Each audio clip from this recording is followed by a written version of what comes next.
us a little bit about Iceland's engagement journey. When did it start? Where did it start? How did it start? And where are you now in that journey? So from an Iceland perspective, Iceland was founded 40 odd years ago by Malcolm Walker, who is still our chief exec, which is a massively powerful thing for a business, that if you have your founder as your chief exec, Malcolm is Iceland, and everybody understands that, and he passionately believes that actually it's right that if your people are happy, they will deliver a better job for you, that they will be happy in what they do, and the business will benefit as a result. So engagement is important right through to our chief exec. So therefore, when it comes to, do you have to convince people to spend money on engagement? No, because I think it's right. Do you need to prove that your best stores are your most engaged? No, because he thinks it's right. I hear quite a lot of people saying, how do you get senior managers to buy into the results of your engagement survey? We have no issues with that. So in terms of the engagement journey, we've been on it for a really long time. The function of engagement was brought into the HR team. So my job is internal communications and engagement, but really it's internal communications to drive engagement. So it's that extra layer of communication that's on top of the directive, you need to do this, you need to do this tomorrow, and these are the reasons why, to be the extra layer of communication that's, this is about the business, this is what's going on, this is information about the business, which actually you don't need to know this to do your job.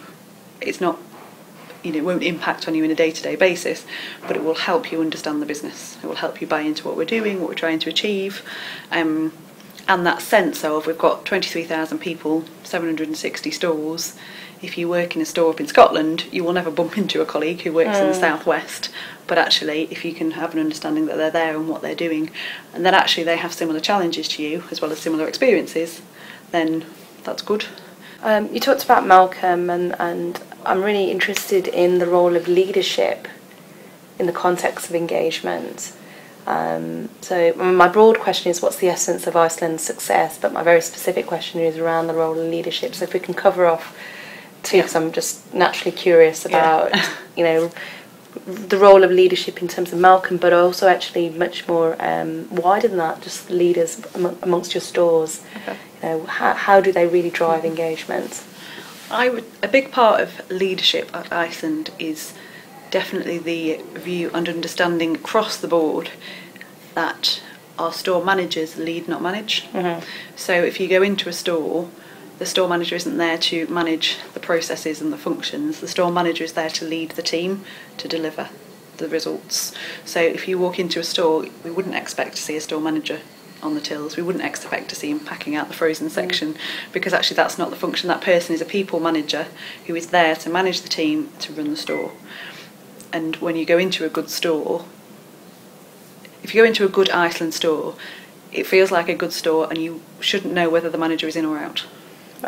People development side of things, so again the role of the store manager is absolutely about coaching the people within the store, and same if you're an area manager, your job, one of the main thrusts of your job is to coach your store managers to deliver the right results and to deliver them in the right way.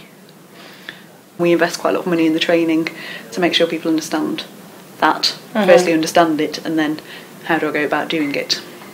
What else is the essence of Iceland's success when it comes to engagement? So there's a bit around leadership. What else?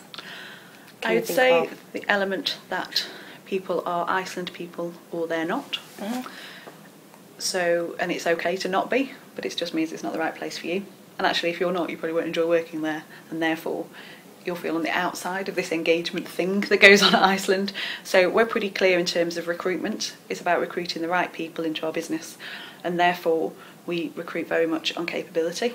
So what can you do? So if you're coming to work in a store, it doesn't matter if you've worked in another store or not. You may well have worked on the till in another retailer, but if you can't chat, if you can't engage with a customer, if you can't smile, make eye contact, then we can't teach you to do that, whereas we can teach you our processes.